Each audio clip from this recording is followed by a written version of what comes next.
Well, a very good morning from Vermont.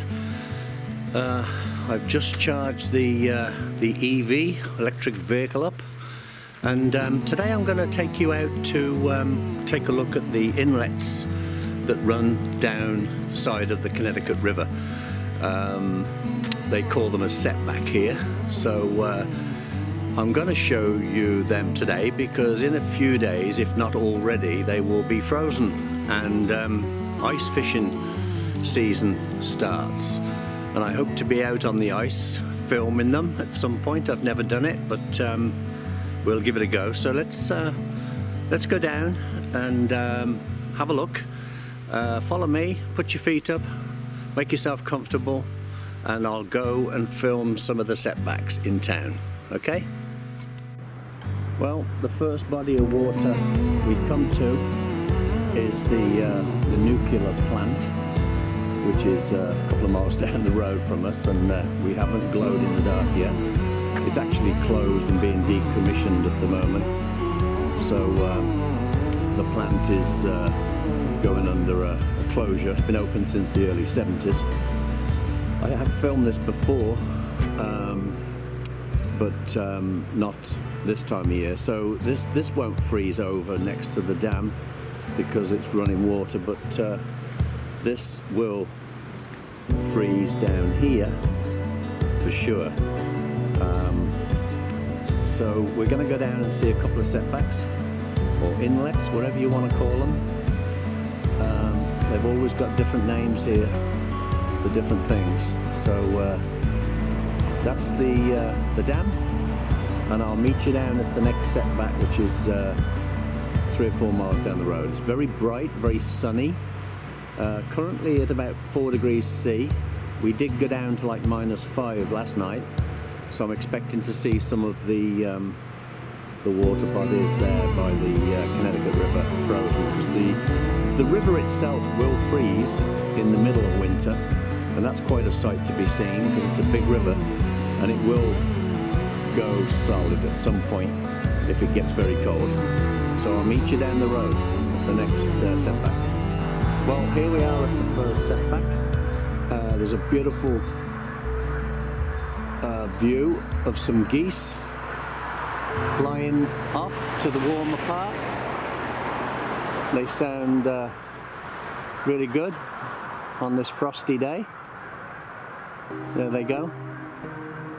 And as you can see, the setback is starting to freeze. It's 50% at the moment. It's very hard to film because there's no high ground for me, but it's freezing up, and it won't be long before it is frozen enough to walk on. I've actually seen race cars racing on this figure of 8 style with studs in the tyres. That was a long time ago, but they were able to get onto the ice just around the corner there from their factory. There's a garage there, and they went up to the top there where it widens out, and they were racing cars, and I did see one go through the ice one year, but as you probably have already worked out, the ice is very, very thick in the middle of the winter, so maybe they were a bit eager. Let's go on to the next one. Okay, I've managed to get up on the hill, and you can see the setback there in its glory, frozen in parts, and I was glad to get that shot. There's a lot of traffic right here, but I found a little spot to film in, so that's where they race the cars. It's quite a big area, and I'll show you as we progress into the winter. Okay, so let's move on to the next place. Well, as I thought, just as I was getting back in the car, this is ice starting to form down the rock face, and you'll see a lot of that, just like a waterfall when it starts. Let's move on. Well, I was just passing this little trail, and many years ago I used to launch my boat here. It's closed now, and blocked off. People were leaving litter in a very pretty picnic area and not cleaning up after themselves, so the guy that owns it shut it down.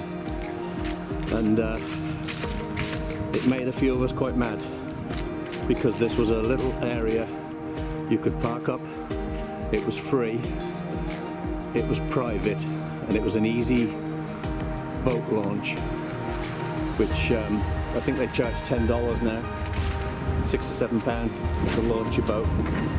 And just because a few people left beer cans and litter and you know what.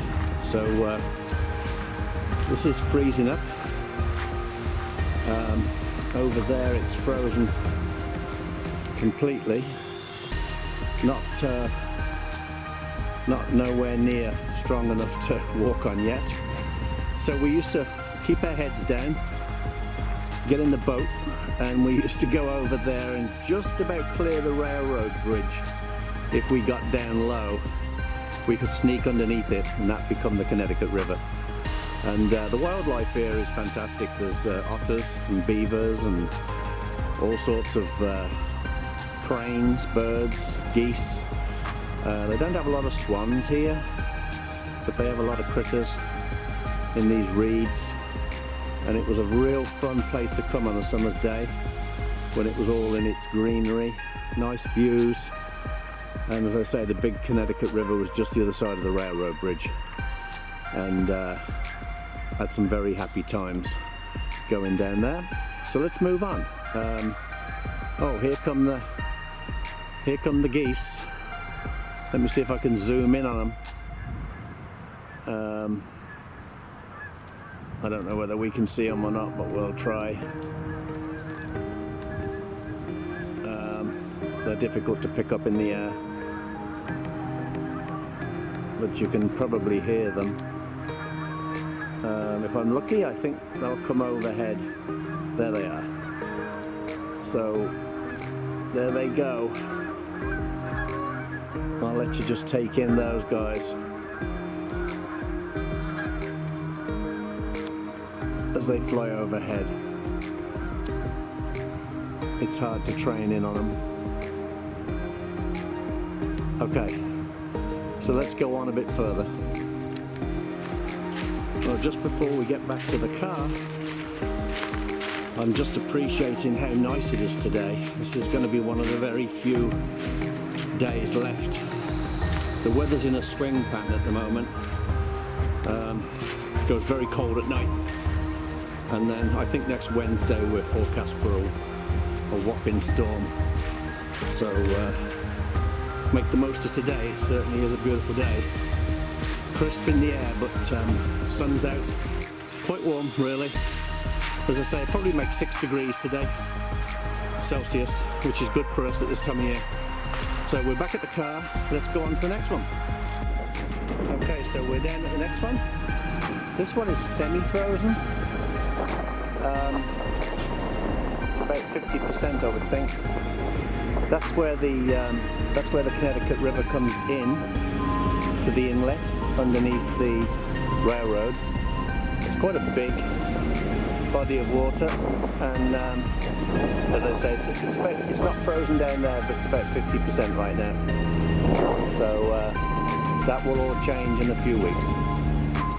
Well, this is down at the other end of the inlet, and I stopped here because the geese are getting ready to take flight.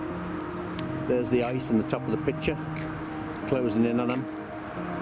These guys are sunbathing and getting ready to fly. So it's a job to. They're quite a distance away, but there's another bunch here swimming out.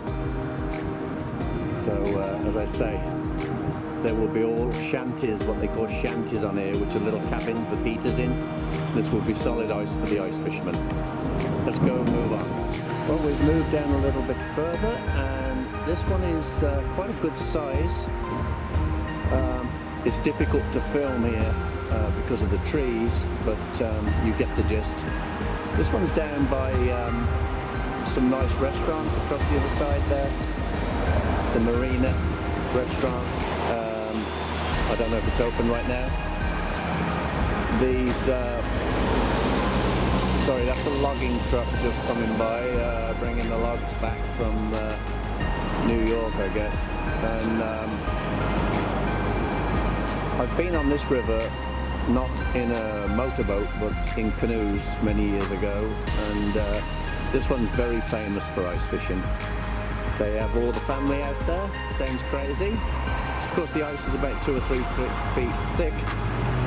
They have a fire going and they roast stuff on the open fire. They even drive the cars on there. It's quite a sight and quite a good atmosphere too, I must admit. I thought they were crazy when I first came here, but I get it. So let's move down a little bit further. Well, this is a bit further down, and this is the boat launch, mostly for people with kayaks and canoes. I don't know how you pronounce that. Wantastiguk must be an old Indian name, but it shows you where you are. And the body of water lies adjacent to the West Connecticut River. It looks like people have been living here since 12,000 years ago. That's quite a long time. So this is the river, or the setback from the river, and I'll just pan round and you can see the size of it. They do race snowmobiles on there too. It's quite a large area, and across the street is where I come to get my Stilton cheese, because it is the Great Grafton Village Cheese Company, and you can watch them making cheese in there, and they import our Stilton cheese here, which is the reason it gets me over there. So that's the Retreat Farm, or the Grafton Village Cheese Shop. Okay, I think that's about it today for, even though it's a nice day for filming. Thanks for watching. Please subscribe, it's free. Do the usual, as Roy says. A big shout out to everybody in England, to Roy, my friend, to my dad's cousins, or my second cousins, Sally, Gail and Carol.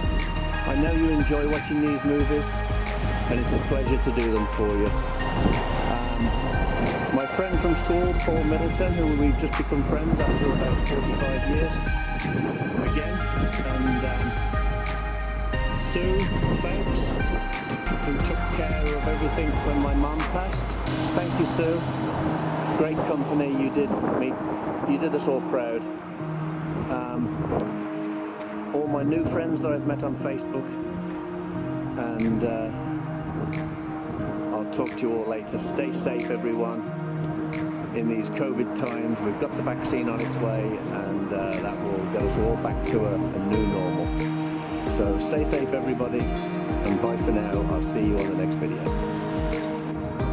Okay, as I just leave this area, I'd still like to say thank you to Diane Jones and Emma Nixon, my good friend Ed Jones. It's good to be back, Ed, back in the circle after so long. He was a big part of my life when I was a kid, and still a good friend today. That's how you know your friends. Joel Coley over in Stratford-on-Avon. Good to be in touch with you, Joel. Anne Watton, always nice to talk to. Take care of my Uncle Ray. And Carol Greenway, she's a new friend from the past. That's from the past. And Maggie Wheeler, who I met at the John Bonham video I did. We've become very good friends. And that's all for now. Have a nice Christmas. Stay safe and keep warm. And talk to you soon.